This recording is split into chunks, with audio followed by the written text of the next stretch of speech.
আমরা জানি আমার নবী আকরাম সাল্লাল্লাহু তাআলা আলাইহি ওয়াসাল্লামা নবুয়ত নিয়েই দুনিয়াতে এসেছেন, নবুয়ত প্রাপ্ত হয়ে এসেছেন, তবে নবুয়ত জাহের করেছেন 40 বছর বয়সে। এর আগে নবুয়তকে গোপন রেখেছেন, কারণ নবুয়ত ছাড়া তো নবী হতে পারে না, মোহরে নবুয়ত ছাড়া নবী হতে পারে না। আমার নবী দুনিয়া সৃষ্টি হওয়ার আগে থেকেই নবী, দুনিয়ার সৃষ্টি হওয়ার আগে থেকেই যদি নবী হয়, তাহলে দুনিয়াতে আসার আগে মায়ের পেটে ছিলেন মা আমেনা রাদিয়াল্লাহু তাআলা আনহার আলাইহিস সালামের উদরে ছিলেন, তখনই আমার নবী নবী ছিলেন। দুনিয়াতে আসার পরেও নবী, আগেও নবী, মার গর্ভেও নবী, আসার পরেও নবী, তবে নবুয়ত জাহের করেছেন 40 বছর পরে। কেন? এটা কৌশল। এখান থেকে শিক্ষা নিতে হবে, মানুষের জ্ঞান বুদ্ধি পরিপূর্ণ হয় 40 বছরের পরে। এর আগ পর্যন্ত হচ্ছে ছোট মানুষ। ছোট মানুষ মানে কি বুঝেন? ছোট মানুষ মানে তাদের বুদ্ধি পরিপূর্ণ হয় না, কিছু বুঝে কিছু বুঝে না, দুনিয়াদারি কিছু বুঝে কিছু বুঝে না, কোনটা তার জন্য ভালো কোনটা তার জন্য মন্দ সেটা সিদ্ধান্ত নিতে জানে না, এগুলিকে বলে ছোট মানুষ। একই কথার কথা, ছোট মানুষকে যদি বিপরীত করে বলি ছোট লোক, তাহলে মানুষ মনে করবে আমাকে অপমান করেছে। ছোট লোক মানে বখিলের ছেলে, কৃপণের ছেলে, টাকা পয়সা আছে খরচ করে না, কলব ছোট, অন্তর ছোট, মন ছোট। একই কথার কথা, ছোট মানুষ ছোট লোক। তবে শব্দ ভেদে, শব্দের তারতম্য ব্যবহার অনুযায়ী কথা ভিন্ন রকম।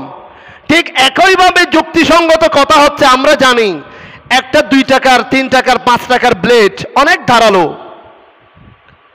এই ব্লেড দিয়ে কি আপনি আল্লাহু আকবার করে গরু কুরবানি দিতে পারবেন? ব্লেড অনেক ধারালো একটা জিনিস, এই ধারালো জিনিস দিয়ে কি আপনি গরু জবাই করতে পারবেন? না, সম্ভব নয়। গরু জবাই করতে হলে আপনাকে কিরিচ লাগবে, তলোয়ার লাগবে, যেটাই নিয়ম। ব্লেড যতই ধারালো হোক না কেন, গরু জবাই করার ক্ষেত্রে এটা কোনো কাজে আসবে না, কারণ এটা ছোট জিনিস, এটা ছোট। কুরবান আসতেছে, গরু জবাইয়ের জন্য সবাই কিরিচ তলোয়ার রেডি রাখবে, যত ধারালো হয় তত সওয়াব। পশু যত বড়, তাকে জবাই করার জন্য, কুরবানি দেওয়ার জন্য অস্ত্র তত বড় হতে হবে। দেশটা তো ছোট নয়, দেশটা বড়। দেশটাকে চালাইতে হলে 40 বছরের পরে জ্ঞানী গুণী পরিপূর্ণ বয়সের সেই মানুষ লাগবে, দক্ষ মানুষ লাগবে। সুবহানাল্লাহ। আপনি যদি ব্লেড দিয়ে যদি গরু জবাই করতে যান, গরুটা জবাই হবে না, বরং কষ্ট পাবে। আপনি ছোট ছোট মানুষ দিয়ে যদি দেশ পরিচালনা করতে যান, দেশ মানুষ হবে না, দেশ বিপদে পড়বে, দেশ বিশৃঙ্খলা দেখা দিবে, দেশে শান্তি প্রতিষ্ঠা হবে না। ছোট ধারালো ব্লেড অনেক ধার, কিন্তু গরু জবাই করা যাবে না, গরু কষ্ট পাবে। গরু জবাই করার জন্য আপনার তলোয়ার লাগবে।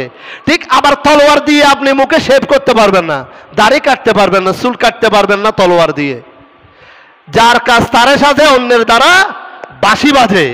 প্রিয় হাজরিন, আমার নবী নবুয়ত লাভ করেই দুনিয়াতে এসেছেন, তবে নবুয়ত জাহের করেছেন 40 বছর বয়সে। 40 বছর বয়সে গিয়ে আমার নবী সেই মদিনা সনদের দ্বারক বাহক, সেই ইসলামী রাষ্ট্রের দ্বারক বাহক, যেখানে সকল জাতি সকল ধর্ম একসাথে থেকে আমার নবী প্রধান থেকে নেতৃত্ব দিয়েছেন। সুবহানাল্লাহ। মুসলিম মিল্লাতকে সেভাবেই প্রতিষ্ঠা করেছেন। ছোট ছোট বাচ্চা, যাদের টিউশনির বয়স, যারা চায়ের দোকানে বসে রং তামাশা করবে, তারা যদি দেশ পরিচালনা করে, আর নাইলে 40 বছরের হাদিসটা রহিত হয়ে যাবে। 40 বছর বয়সের হাদিসটা রহিত হয়ে যাবে, নবুয়তের হাদিসটা রহিত হয়ে যাবে। এখান থেকে আমরা কি শিখলাম? প্রিয় হাজরিন, দুঃখের বিষয়, এ কথা বলার কারণ হচ্ছে, আমরা যখন যুবক, আমাদের ভিতরে শাহওয়াত, নফসে আম্মারা, খারাপ নফস, এটা উঠানামা করে। এই বয়সে যদি মানুষের টাকা পয়সা বেশি থাকে, তাহলে সে সিনেমা হলে যাবে, এই টাকা দিয়ে সে খারাপ কাজের দিকে ধাবিত হবে। এত বেশি টাকা সে আগে কখনো দেখে নাই। সেই জন্য সব কিছুর একটা সময় রয়েছে। গরমকালে গরম পড়বে, শীতকালে শীত পড়বে, এটাই আল্লাহর নিয়ামত রহমত। গরমকালে গরম পড়লে আপনি অতিষ্ঠ হয়ে যাচ্ছেন, আপনার ধৈর্য ক্ষমতা নাই, সবর নাই, কষ্ট পাচ্ছেন, তারপরও আপনাকে সবর করতেই হবে, এটাই আল্লাহর মহব্বতের পরীক্ষা। সুবহানাল্লাহ। প্রিয় হাজরিন, কোরআন সুন্নাহর কথা খুব গভীর, আকীদার কথা আরো গভীর, আকীদা বোঝা আরো কঠিন।